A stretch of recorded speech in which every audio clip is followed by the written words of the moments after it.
canteen lines. My God, let me tell you about canteen, okay? Different places, different stuff, right? But at the reception center, going to canteen was always the hardest part of anything. Okay, it was harder than how the officers talk to you. It's harder than how the other inmates treat you. It is the hardest thing. I'm gonna tell you why. So everybody needs to shop. So many people need to shop, and the yard only happens like 2 to 3 times a day. And when the yard does open, it's sometimes for such a short period of time that not everyone that gets in line is gonna make it. Not even half of the people are gonna make it. So that means that the next yard, everyone has to run back out there again that didn't make it and try again.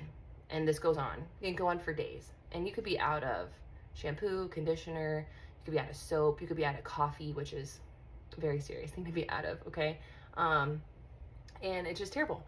And what used to really make me mad is that there would be spot sellers, and that is another hustle, and I don't approve of this hustle. Okay, this is like the worst, most disgusting hustle I think there could be. Okay, so these people would run out there with no money on their card and get first in line, and then try to sell their spot for $5, $10, $15, $20, depending on like the temperature of how everyone is and who hasn't made it to the store, right?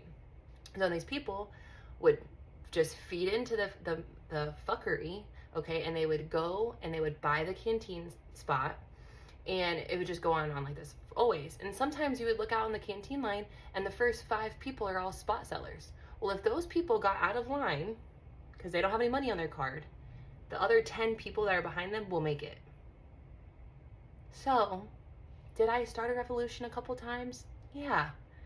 Did I get up in front of the whole dorm and say, hey, listen up, if we stick together and don't buy a spot and let those people get to the window that don't have money on their card and they're just forced to walk away, and then the line will move and then we can get our stuff without having to pay people for a spot in line, wouldn't that be fabulous? And did it work a couple times? Yes. Did people just fall back into it after? Yes. But that was something that really just drove me insane. Okay, canteen line, paying for spots, so annoying.